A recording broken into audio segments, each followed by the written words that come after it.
who has more suspicious opponents between Jaronbootsennis and Xanderzayas, my people? Jaron is 35-0 with 31 big wins coming by the way of knockout. Xander's 23-0 with 13 big wins coming by the way of knockout. But we gonna check how they started their career and how they got to where they are right now, if they got any suspicious opponents. The first 3 fights of Jaronbootsennis was 1-9, 0-1, and 0-4, the records of his opponents. Xanderzayas, on the other hand, had a 1-0, a 2-2, and a 1-1. So Xanderzayas already started taking tougher opponents from the jump, my people. Then Jaron had a guy 3-12, 1-3, 2-4. Everybody had a losing record right there. And Xanderzayas had a 6-6 guy on his 4th fight. That's a tough guy. 1-0, an undefeated guy. Yes, it's only 1 fight, but he was undefeated. Then he fought somebody 2-5. So this is definitely some tougher opponents than Jaronbootsennis in his first 6 fights. Then after that, you got a guy that Jaronbootsennis faced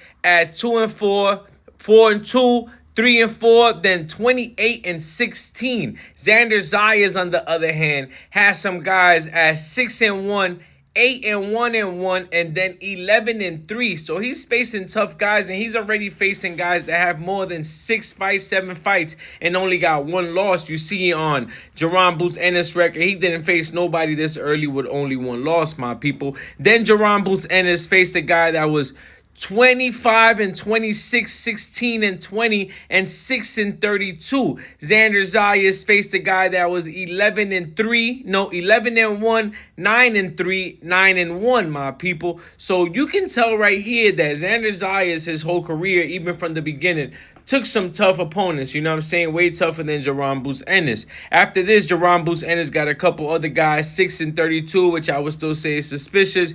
Then a 17-12 journeyman, 3-18, 23-14. You know what I'm saying? Xanderzayas, on the other hand, got a 12-2, 22-4, 25-4, 18-2. Then he got a 26-4 guy. Then a 24-3 guy. These are some tough opponents. I'm not lying. You know what I'm saying? Now, Jaronbootsennis started picking it up from here. And, of course, this is only the first 23 fights of Jaronbootsennis. You know what I'm saying? Because he has 35. But I'm just trying to make it even with Xander's. After this, he did face some guys like 26-10.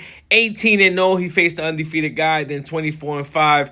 Then 23-5. Xanderzayas at this point faced a guy 20-0, 33-4, 17-1, and then 35-0, which is Jaronbootsennis, my people. Let me know how you feel about this, and who would you say got more suspicious opponents, and do you think this would even be a factor come Saturday night, my people? Let me know how you feel about this. Who has more suspicious opponents between Jaronbootsennis and